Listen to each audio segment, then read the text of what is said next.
Olá, internautas! Aqui é Dabi Sinak e este é mais um vídeo original no YouTube. A história dos quadrinhos e da animação no Brasil. Este vídeo está dividido em dois blocos. O primeiro será relacionado aos quadrinhos e o segundo e último, a animação. Os quadrinhos no Brasil começaram a ser publicados no século XIX, adotando o estilo satírico conhecido como cartoons, charges ou caricaturas, e que depois se estabeleceria com as populares tiras. A edição de revistas próprias de quadrinhos no país começou no início do século XX. As HQs brasileiras começaram a ser publicadas no século XIX. Em 1837 circulou o primeiro desenho em formato de charge, de autoria de Manuel de Araújo Porto Alegre, que foi produzida através do processo de litografia e vendida pelo avulso.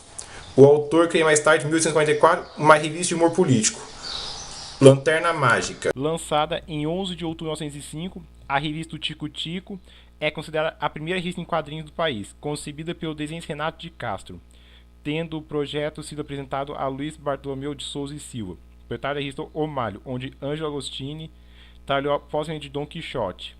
Após provada, a revista teve participação de Ângelo Agostini, que criou o logotipo e ilustrou algumas histórias da revista. O formato de O Tico Tico foi inspirado na revista infantil francesa La Semaine de Suzette. O personagem Suzette foi publicado na revista brasileira com o nome de Felismina. Becassine, outro personagem da revista, foi chamado de Chiquita. Tico Tico é considerado a primeira revista de quadrinhos do Brasil e teve a colaboração de artistas de renome com o J. Carlos, responsável pelas mudanças gráficas desde 1922, Max Yantok e Alfredo Storni. Em 1930, alguns personagens latino-americanos publicaram isso como Mickey Mouse, chamado de Ratinho Curioso, Crazy Cat, Gato Maluco e o Gato Félix. J. Carlos foi o primeiro canista brasileiro a desenhar personagens da Disney nas páginas do Tico Tico.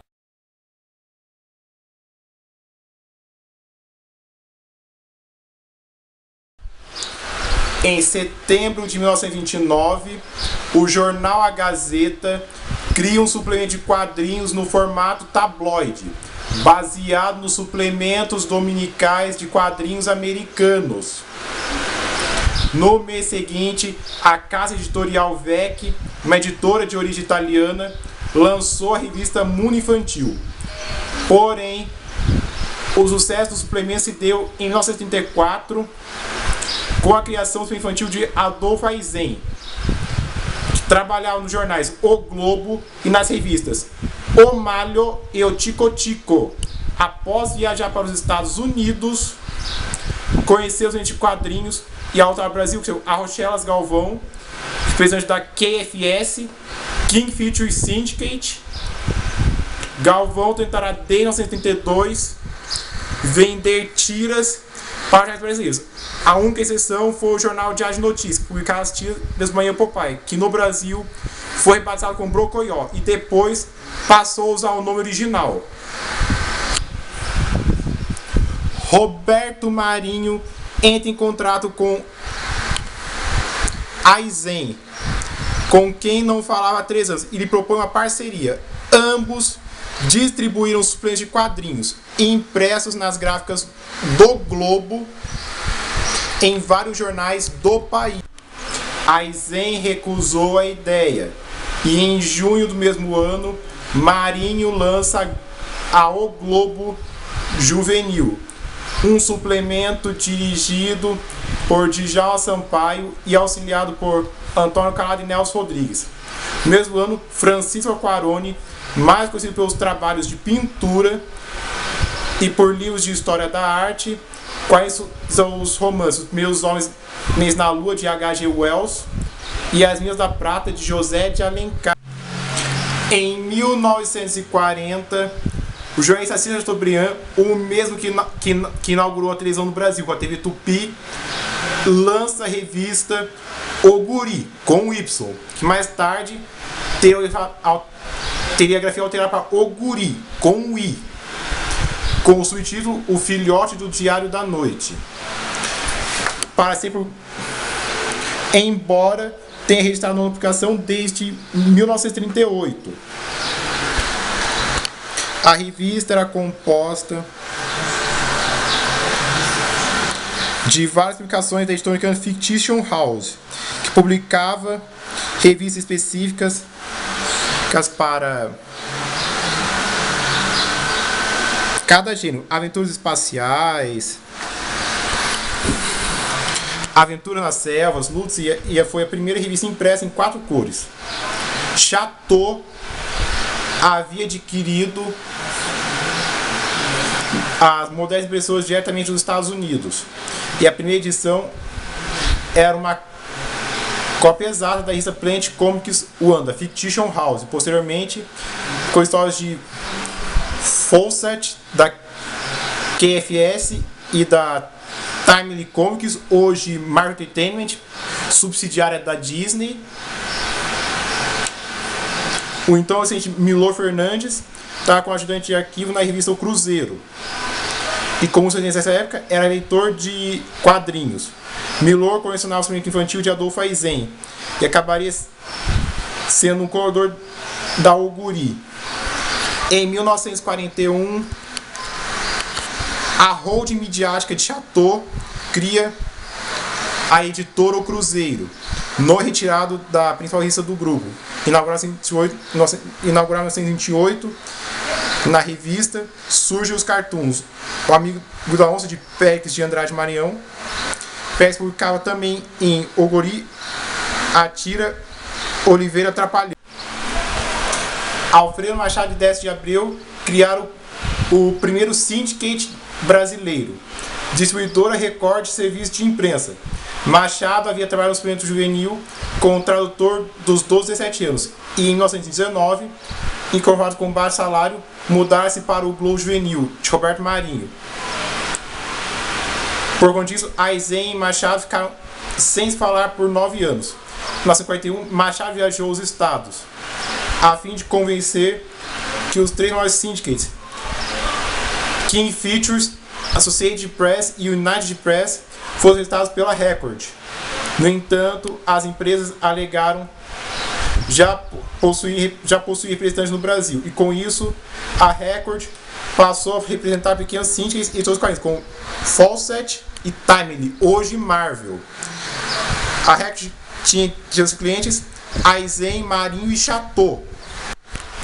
Em 1945, Aizen pede a João Alberto, diretor do jornal à noite, para que o ajude a conseguir um empréstimo no Banco do Brasil, e com um capital de 2 milhões de cruzeiros, funda a Editora Brasileira Acreditada, mais conhecida pela sigla EBAL.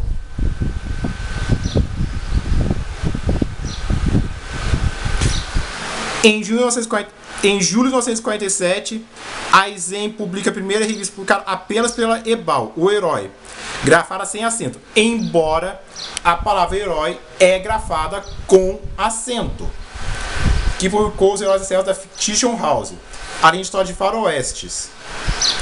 E também lança a primeira revista do Superman no Brasil, mas antes usava o nome lusófono, Super-Homem, e atualmente usa mais o nome original, assim como nos desenhos antigos no Brasil.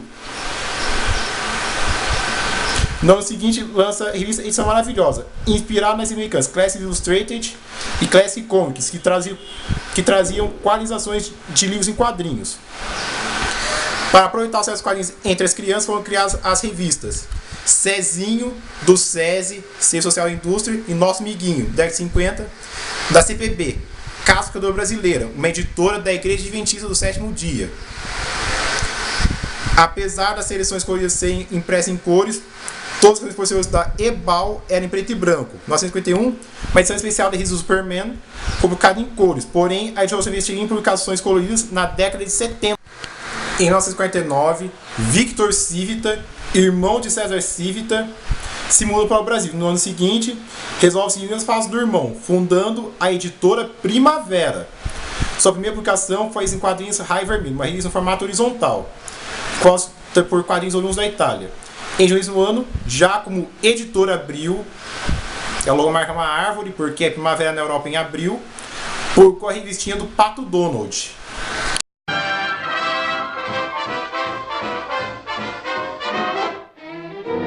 Who's got the sweetest disposition? Who never, never starts an argument? Who never shows a bit of temperament? Who's never wrong but always right? Who never dream of starting a fight? Who gets stuck with all the bad luck? No one but Donald Duck.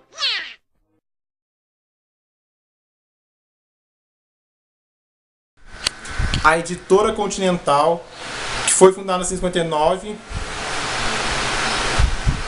lançou alguns títulos iniciais. Capitão 7, inspirado numa série televisiva da Rede Record, hoje Record TV. Capitão Estrela, um super-herói que pertence à fabricante de brinquedos Estrela.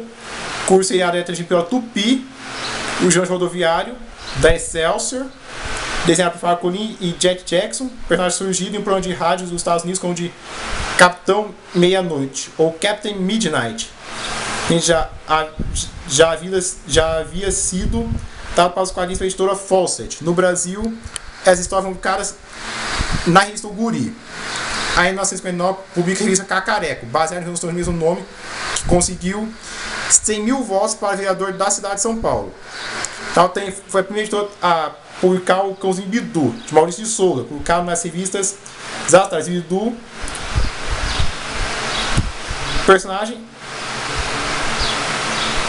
à vista em tiras diárias do jornal Folha da Manhã, que hoje é a Folha de São Paulo, mesmo ano da fundação da editora.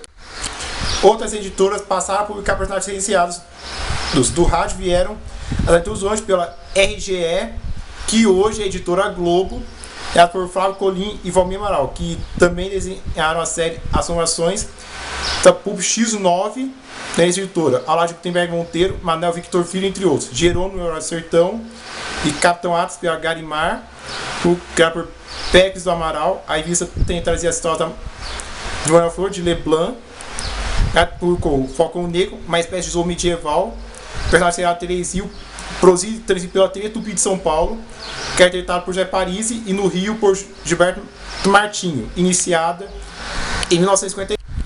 Em 1960, Ziral lança a revista O Pererê, pela editora O Cruzeiro. Pererê surgira um ano antes nas páginas da revista O Cruzeiro, em uma série de cartoons, e a revista é publicada até 74.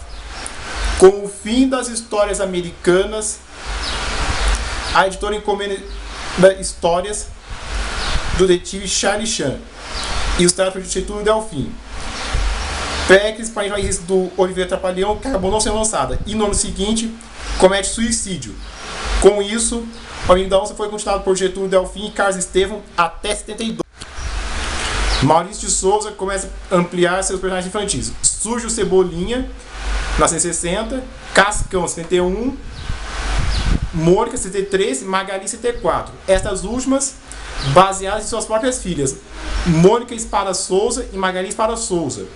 Logo em seguida, o número dos personagens iniciados como Bidu e Franjinha passa a ser conhecido como a Turma da Mônica. Enquanto publica a Turma da Mônica na Folha de São Paulo, Souza também lança o Herói Espacial Astronauta e o Homem dos Caras Piteco, um japonês Diário da Noite, que também pertence à holding de associados. Logo em seguida, criariam uma syndicate para publicar suas próprias tiras. No início dos anos 70, os quadrinhos infantis no país predominaram, com a publicação das revistas de Maurício de Souza e a montagem pela editora Abril de estúdio artístico, dando oportunidade a vários quadrinistas que começassem a atuar profissionalmente. Produzindo simplesmente as historinhas do Zé Carioca e de vários personagens da Disney, e também trabalhando com os personagens dos quais a editora utiliza consta da Hanna-Barbera, atualmente uma subsidiária da Time Warner. Em 1970, Primágio Mantov se torna diretor de arte da RGE. Em 1972, lança pela editora a revista de um personagem criado por ele, o Palhaço Saca-Rolha. No ano seguinte, começa a trabalhar na editora Abril, produzindo histórias dos personagens da Disney, roteirizando ou desenhando roteiros de outros artistas. Pato Donald, Mickey Mouse, 000, Super Pateta, Peninha, e logo assume o comando central do Centro de Criação do Grupo de Publicações Infantis Juvenis. Em 75, Saca-Rolha vai ser publicado na editora Abril, e suplementos Folhinha, da Folha de São Paulo, e Hojinho, Jornal de Hoje do Rio. Em 1971, é lançado o suplemento de quadrinhos e o Super Plá. Nele foram publicados títulos estrangeiros, como o Fantasma, Tio Patinhas, o Príncipe Valente, Marinho Popeye, Pinduca, Brick Backford, Pafuns Marocos, o Pato Donde, Flash Gordon e duas brasileiras. O Praça Trabalho do Doutor Estripa, anos de Eduardo Carlos Pereira, que assinava com o Edu. Apesar dos esforços, a publicação tem apenas 7 edições. Em 73, foi a revista Patota, publicada no formato magazine. A revista publicou as páginas dominicais de Mafalda, Snoopy, Zé Boné, Kid Farofa, o Mago de D, A Garra Horrível, Nancy, Kelly, Pernalonga, entre outras. E as brasileiras, Marli, de Milson Abreu Henriques, Dr. Fraude, Tiana Tucanini. Isso foi publicado até 65 e teve 27 edições. E outros 33, carta em fio, de juntar para os Estados Unidos. O autor fugia da ditadura militar no Brasil e tratasse da hemofilia. Lá, em fio, consegue atirar os fradinhos, que seja distribuído pelo Universal Press Syndicate, e só com a censura do Syndicate e resultava em 75. Em fio, escreve o período que viveu os Estados Unidos em seu livro Diário de um Cucaracha. Aí em 73, a editora Cruzeiro publicou as historinhas e os quadrinhos do Capitão Asa, na revista Cruzeiro Infantil. É apresentada por Wilson Viana, por o nome da TV Tupi do Rio, uma das empresas pertencentes a alguns diários associados. As editoras VEC e Abril assumem os títulos da editora. A VEC fica com os títulos da Harry Comics, Gasparzinho e Brasinha, e Abril com a Luluzinha. Tem inclusive histórias por exemplo locais, como Primagem Mantov e Heróis TV. Trazendo os heróis da Hanna-Barbera, com Space Ghost, os Herculoides, entre outros. Dessa editora Gold Kiss, selo da Western Publish. Além de histórias produzidas por artistas brasileiros, a editora Block assume os títulos da Marvel no Brasil. Diferente da Ebal, que publica apenas alguns títulos, a Block viu todos eles, evitando que fossem negociados com editores menores. E com isso, publicou os personagens e os títulos recorrentes, como Conan, A Torre de Drácula e Mestre Kung Fu. A editora usou a mesma estratégia da Ebal. Essa é a The Marvel Super Heroes, no pronto Capitão Asa, e o Viana criou o Clube do Bloquinho. O programa Capitão Asa veiculava anúncios das revistas Block e essas traziam anúncios ao programa da extinta Tupi. O Mestre Kung Fu é publicado pela Ebal no Kung Fu. O personagem foi criado pela Marvel Entertainment para aproveitar o sucesso dos filmes estrelados por Bruce Lee e a série TV Kung Fu, estrelada por David Carradine. A editora não conseguiu licença para criar uma revista de personagem, já que a série é produzida pela Warner Brothers, proprietária da EC Entertainment. Então, resolveu adquirir a licença do vilão chinês Fu Manchu e fez com que Shang-Chi, mestre do Kung, fosse filho de Fu Manchu e ao descobrir os negócios do pai se torna um herói. Em 1980, o cartista Ziraldo lançou o livro Mimo Alquim. O personagem foi adaptado para os quadrinhos da editora Abril, onde foi publicado por 5 anos. Em 83, a editora Abril assume completamente os títulos da Marvel Entertainment. Logo em seguida, no mesmo ano, consegue tirar os personagens da DC Entertainment, até então o caso pela Ebal. A de situar os editores da Marvel Comics, postando nas editoras, lança o projeto do dicionário da Marvel. Um dicionário de cunho encurtado em forma de fascículos, de 1 ou 2 páginas, edições das revistas Heróis TV, Capitão América, Aventuras Marvel, Incrível Hulk e Homem-Aranha. Foram publicadas ao todo 258 páginas e a editora chegou a prometer uma capa, que nunca aconteceu. Em 1986, o Grupo Globo compra a livraria do Globo. Com isso, a RGR e o Gráfico Editora passam a chamar de Editora Globo. Em 87, Maurício Soutré transfere os títulos da Turma da Mônica para a editora.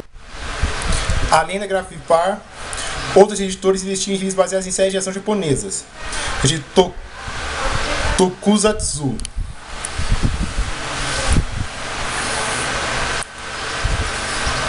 Na década de 90, a história em quadrinhos no Brasil ganhou impulso com a realização da primeira e da segunda Bienal de Quadrinhos no Rio, em 93, e a terceira em 97 em Belo Horizonte.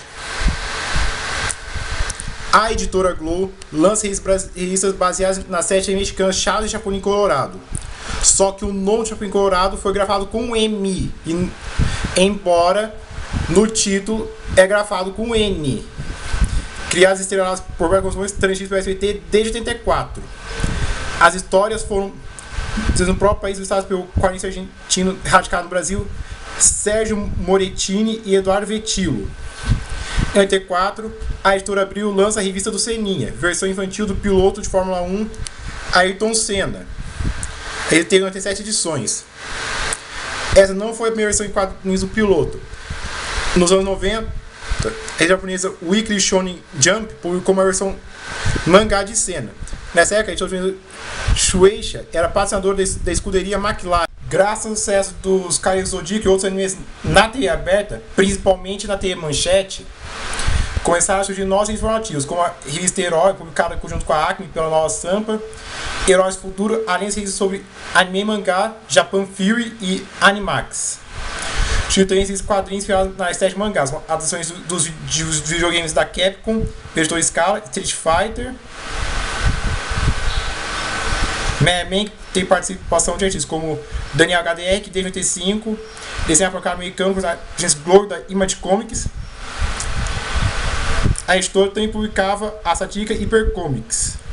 No fim da década de 90 e início da década de 2000, na internet, as diversas organizações adolescentes ganham destaque as concorrentes, criadas por Fábio Abu, o mesmo que criou o Desenho das Princesas do Mar, que no Brasil é transmitido na Discovery Kids e na TV Cultura, que tiveram 3 fases na web. Em 2007, a editora italiana Panini Comics passou a publicar os títulos da Turma da Mônica, anteriormente lançados pela editora Globo. Também em 2008, a Turma da Mônica ganhou uma versão adolescente e tinha um mangá chamada Turma Jovem, pela Panini. No mesmo ano, a editora Globo resolve se retirar do mercado de quadrinhos. Em 2010, a editora Scala lança Didi e Lili Geração Mangá, coleções mangá do Didi e da filha dele, Lívia Aragão. A revista é produzida pelo estúdio Activa de Franco Rosa. A editora das Américas lança Faroeste Apache de Tony Fernandes. Em maio de 2015, a edição da Turma da Mônica, colocada pela Panini, passaram por uma reformulação. Então, reiniciou a versão desse serviço, passou a acreditar alguns autores de algumas histórias. Além disso, cada edição passou a ter o QR Code, que permite acesso a conteúdos exclusivos para plataformas virtuais. E em 2015, é lançado o Social Comics, um serviço de leituras de quadrinhos digitais pertencente ao grupo Omelete. Falamos dos quadrinhos, agora vamos para o segundo bloco, a animação. A história da animação no Brasil reveste uma cronologia que remonta desde as primeiras obras cinematográficas animadas até a computação gráfica dos dias de hoje. O lançamento do curta-metragem comercial denominado Kaiser, produzido pelo cartunista Álvaro Martins em 22 de janeiro de 1917, marca oficialmente o início da animação brasileira. Este foi o marco inicial para a criação de curtas animados brasileiros em seus primórdios, até a década de 1910, pois durante esse período e a primeira metade do século XX foram produzidos algumas pequenas experiências de animação sem continuidade, realizadas por Eugênio Fonseca Filho. Esta parte do histórico cultural brasileiro estuda a animação no Brasil em seus marcos iniciais e, posteriormente, o aprimoramento das técnicas visuais e sonoras dessas obras cinematográficas desde atualmente. O aprimoramento de melhores técnicas para desenho manual em animação brasileira tem década de 50, onde o padrão da animação tem sua alteração. Neste período, a animação brasileira e mundial começam a se modificar. E o primeiro longa-metragem desenhado à mão é feito no país chamado de Sinfonia Amazônica, produzido por Anélio Latini Filho em 1953. E apesar de ter apenas 15 minutos, os padrões da época o incluiu como um longa. Embora a animação brasileira tenha se destacado mais nos anos 80, dos anos 80 a 2000, ela já foi uma das primeiras a surgirem no mundo. Em 1907, surgem as charges animadas ou calungas de Raul Pederneiras para o Patê Jornal da casa Marc Ferrez e Filhos. Mas o marco da animação brasileira é 22 de 1917, da agenda do curta comercial Kaiser, que também conhecido como 7. que ficou considerado como o primeiro filme de animação brasileiro, mas que foi perdido com o tempo. No curto animado, esse durante a Primeira Guerra Mundial, satirizava o imperador alemão Guilherme II da Alemanha, com quem declarou guerra contra o Brasil naquele ano. Somente em 1953, que vai ser o primeiro longa da animação, chamado Lumina Amazônica, feito por Anello Latini Filho e de Mário Latini. Surge o Centro Experimental de Cinema de Animação de Ribeirão Preto, fundado por Rubens Francisco Luchetti e Bassano Vaccarini, que chegou a conta com a participação de Roberto Miller, que foi influenciado por Norm McLaren, conhecido por animar diretamente a película. Após o sucesso imediato dos quadrinhos da Turma da Mônica na década de 70, logo foi providenciada uma animação baseada nos personagens. No início, os personagens apenas pareciam comerciais da empresa Sika, hoje Knorr, uma marca da Unilever, com garotos propaganda até o especial televisivo Festival para Todos, de 76, que foi transmitido no especial de fim de ano, da Tupi e da Globo. Em 82, foi lançado o primeiro longa-metragem chamado As Aventuras da Turma da Mônica, produzido por Maurício de Souza, em parceria com a Black and White and Color, que com sucesso é outros filmes como A Princesa e o Robô, As Novas Aventuras da Turma da Mônica, Mônica e a Sereia do Rio, entre outros, dando início a uma série de animação, que nos dias de hoje está dirigido pelo Cartoon. O filho de Ipê Nakashima, Itsu Nakashima, atuou no filme como animador e co-roteirista de A Princesa.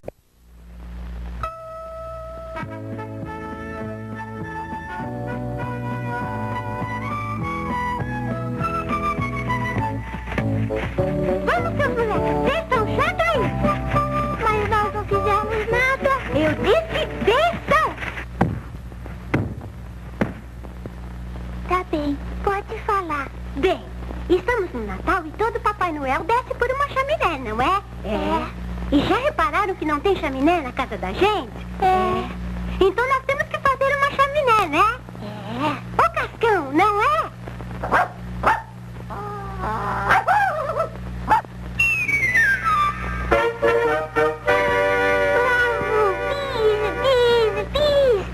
Como é? E a chaminé? É mesmo. E os tijolos? Eu arranjo alguns. E eu também. Legal, mas a chaminé vai ser na minha casa. Vamos buscar os tijolos.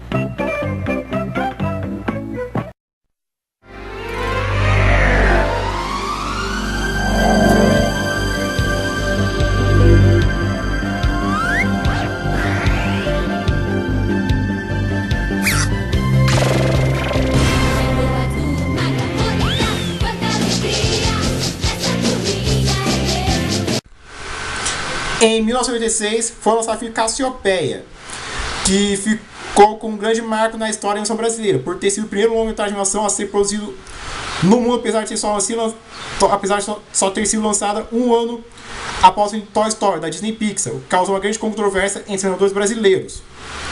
Depois de várias tentativas com filmes produzidos no início da década de 2000, as animações brasileiras deram um grande avanço, principalmente no final da década. Os episódios da Turma da Mônica ganharam uma animação melhorada e definida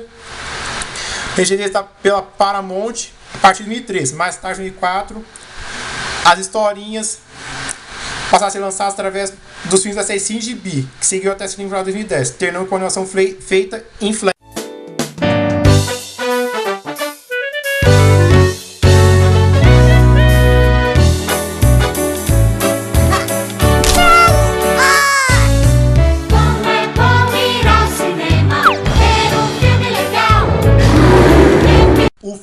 Feliz, produzido pela Start em 2001, foi um dos primeiros filmes que foram lançados no exterior do país. Recebeu a continuação em 2009. O Grilo Feliz, gente, foi feito em CGI. Outros filmes que vieram ao foram Brichos, por Paulo Munhoz, Troca em Uma Turma no Tempo, produzido pelo estúdio Labocine Digital. O segundo filme da Turma desde a Princesa e o Robô, e Outro Cosmo, por Ale Abreu. Da série de animação que surgiu dessa casa como Anabel, Fudem Seus Amigos, Guia Estopa, Peixonauta, Escola de Meu Ilusão, sendo as duas últimas primeiras serem coproduzidas no exterior com o Canadá. Que sempre é esse escrito: coprodução Nickelodeon do Brasil, TV Cultura e TV Ontário para Escola Cachorro, Meu Ilusão, Treehouse, TV Brasil e Discovery Kids. Além disso, várias séries novatas surgiram na Terra-Tim-Boom ao longo dos anos, o que promoveu ainda mais o movimento de desenhos animados. Com o constante avanço e apoio cultural da Ancine, a Agência Nacional de Cinema, nos últimos anos, a animação se melhorou ainda mais com as constantes aquisições de televisões brasileiras canais, como TV Globo, TV Brasil, Cartoon Network e Discovery Kids. Os episódios da Turma da Mônica entraram na sua terceira fase com a série regular e não tem animação em Flash. Após o término com o TV, realizado em 2009, vieram as seguintes animações: Tromba Trem e Cavalo Sacaputas. E assim, nos anos seguintes, ocorreram séries cada vez mais séries infantis juvenis, tais como O Sítio Amarelo, Histórias são Sobradas para Crianças Mal Criadas, Nil e os Astronautas, Osmar, a primeira fatia dos Bons de Forma, em sua maioria provida para os canais por assinatura, como Cartoon, Discovery Kids, Nickelodeon e Disney Channel. Entre 2014, 2015 e 2016, começaram as estreias de séries brasileiras, como O Irmão do Jorel, Ziggs Camaleões, X Coração, Dia Aventuras, baseada no Dino, mascote do Danoninho, um produto da Danone, a série animada dos Bichos, o Diário de Mika, Gemini 8, o Show da Luna, a Turma Louca Jovem, Essa Espada Manu, Troquinho Pão de Queijo, a versão animada da novela da Mônica em Brincadeira. Todas as músicas da... Algumas animações independentes têm a constatação na web, como a youtuber fictícia N Malu, da série O Surreal Mundo de N Malu, produzido pelo Combo Studio. Este foi mais um vídeo original no YouTube, o primeiro a ter 2 blocos. Espero que vocês tenham curtido. Se quiser ver mais vídeos, inscreva-se no meu canal, clica no sininho para receber as notificações e se você gostou, clique em gostei e compartilhe com a sua turma. Muito obrigado, eu sou o Tabicinac e até o próximo vídeo.